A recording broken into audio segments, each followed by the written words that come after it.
Саламатсыңарбы, урматтуу окуучулар. Жаналуулу Абдрахман атындагы орто мектебинин сырттан окуу бөлүмүнүн мугалими Нургазы уулу Ильич. Урматтуу балдар, биз бүгүндөн баштап тарых сабагынын 3-семестрин баштайбыз. 3-семестр Кыргызстан тарыхы.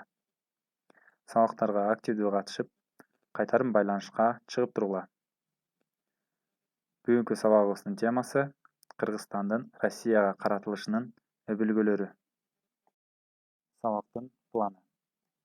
Түркістан Россиянын колониялык объектиси 19-кылымдын ортосу. Чыгыш маселесинин милдеттери.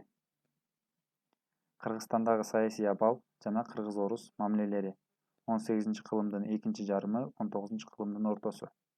Атаке Баатырдын Россияга жөнөткөн элчилиги. Документтүү материалдар менен таанышуу. Түркістан Россиянын колониялык объектиси 19-кылымдын ортосу. 19-кылымда дүйнөлүк империялар Борбордук Азияга өзүнүн кызыгуусун баштаган.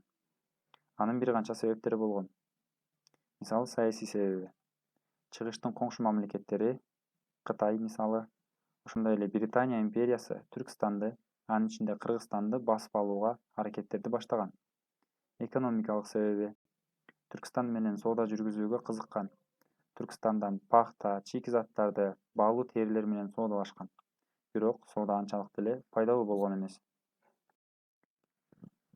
Россия империясына коюлган чыгыш маселелеринин милдеттери төмөнкүлөр болгон. Империянын чек араларын кеңейтүү, Борбордук Азия хандары менен саясий мамилелерди түзүү. 1839-жылы жаз айларында Англия Афганистанга басып кирген. Бирок 1840-жылы күзүндө англичандарды кууп чыгышкан. 1839-жылы кышында Оренбург губернатору Перовский 5000 аскери менен Хивага жүрүш жасап, кышкы суукта аскеринин жарымын жоготуп, Хивага жетпей кайра тарткан. Россиянын жеңип алуулары. 1846-жылы казактардын улуу жүзү Россиянын букаралыгына өткөн. 1847-жылдан баштап Сырдарыянын төмөнкү агымында орустардын 3 чеби тургузулган. Алар Капал чеби, Ак Мечит чеби, ошондой эле Верный чеби. 1850-жылдан баштап Россия өкмөтү Түркистанга согуштук чабуулдун ордуна аны саясий экономикалык жактан изилдөөнү уюштурган. 1858-жылы Россия Борбордук Азияга 3 миссия жөнөткөн. Биринчиси Ханыковдун Герат менен Чыгыш Иранга болгон илимий экспедициясы. Экинчиси Игнатьевдин Хива жана Бухарага жүргүзүлгөн дипломатиялык миссиясы. Үчүнчүсү Чохон Валихановдун Кашгарга болгон чалгыны. 1860-жылдардагы Россиянын Борбордук Азияга карата активдүү саясаты. 1863-жылы декабрда падыша Александр I Россиянын Түркистанда активдүү акцияларга өтүүгө макулдугун берген. 1864-жылдан баштап Россиянын Түркистанды каратууда пассивдүүлүктөн активдүү согуштук аракеттерге өтүшү башталган. 1863-64 жылдары Түркистанга карата тактикасын өзгөртүп, саясий, стратегиялык жана экономикалык жактан аракеттерин баштаган.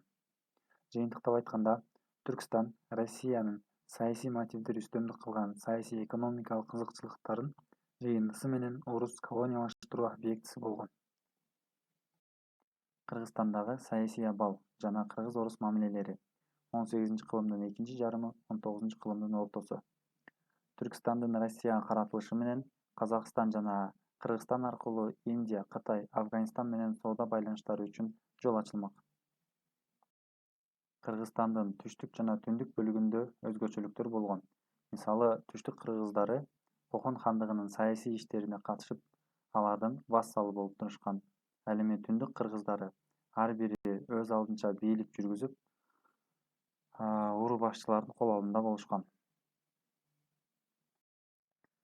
Түштүк кыргыздары.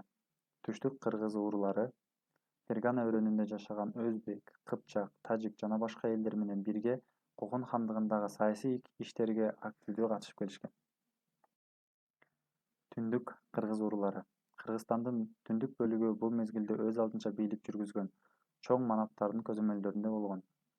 1770-жылдары Талас, Чүй жана Ысык көл кыргыздарына каршы Аблай хандын чабуулунан кийин түндүк кыргыз уруулары 1781-жылга чейин Аблай хан өлгөнгө чейин казак султандарына каршы туруп, бирок 1780-1830-жылдары көз карандысыз феодалдык ээликтер катары жашаган.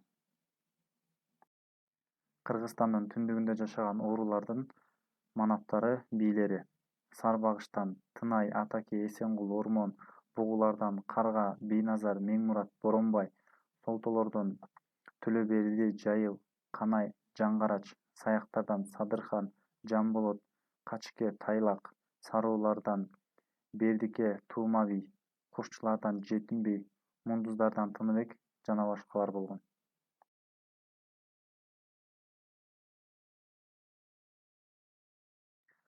18-19 кылымдарда кыргыз уруулары Цин империясы, казак султандары Кокон хандыгы менен соода-саттык алакаларды, саясий мамилелерди биргеликте жүргүзүп турушкан.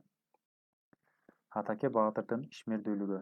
Атаке Баатыр өзү башкарган Чүй өрөөнү, Ат башы, Тогуз торо, Кетмен-төбөдө жашаган уруу башчыларын курултайга чакырган. Курултайга Саяк уруусунан Кадай бей, Кошчу уруусунан Шапак бей, Бостумак уруусунан Ташыбек бей, Желдең Кесектер уруусунан Шапак бей, Солто уруусунан Бирназар бей, Кытай уруусунан Муса бей, Сары уруусунан Сары Баатыр жана башкалар келишкен. Курултайда Атаке Баатырдын Россиянын борбору Санкт-Петербургга элчи жиберүү чечимин колдошкон.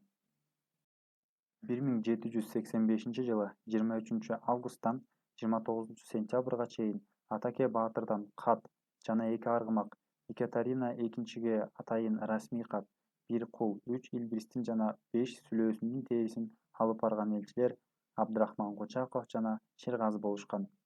Атаке Баатыр 1788-жылы Омскиге Абдрахман уулу Сатымбай баштаган экинчи элчиликти жиберген. Орус кербенин Атаке Баатырдын балдары Солтоной менен Байшүгүр талап кетиптир деген каңшаары угулуп, элчилерди барымтага кармап, 1783-жылы тергөө бүткөн. 1789-жылы Абдрахман Кочаков Омскиде каза болгон. Ал эми Россиядан 1811-12-13-жылдары орус кербендери чалгындоо максатында Ысык көлгө жөнөтүлгөн. 1813-жылы кеч күздө Ысык көлдүк кыргыздардан Шералы бийдин уулу Качбек, Ниязбек бийдин уулу Жакыпбек баштаган элчилер Семипаланскиге келген. Аларды Батыш Сибиринин генерал-губернатору Глазенап кабыл алып, ар тараптан колдоого убада берген. 1825-жылы күзүндө Жыргалаң суусунун боюнда бугу урууларынын бийлери курултайга чогулушуп, ал курултайда Россияга кошулуу жөнүндө чечимди кабыл алышкан. 1813-25-жылдардагы Ысык көл кыргыздарынын орус администрациясынын алдындагы милдеттери төмөнкүлөр болгон.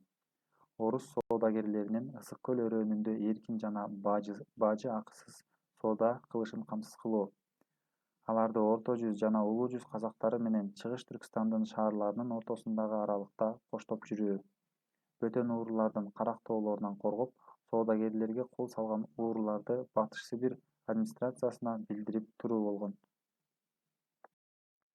Тема боюнча суроолор. Түркстандын Россияга каратылышынын себептери жөнүндө айтып бергиле. Эмне үчүн Түркстан Россия менен Англиянын кызыкчылыктары тирешкен чөлкөм болгон? Россия Түркстанды кандай максат менен каратып алган? Россия каратып алганга чейин Кыргызстандын саясий абалы кандай эле? Эмне үчүн айрым кыргыз уруулары Россияга кошулууну көздөшкөн? Россия менен саясий байланышты түзүү ким тарабынан кандайча башталган? Алгачкы элчилер жөнүндө эмне билесиңер?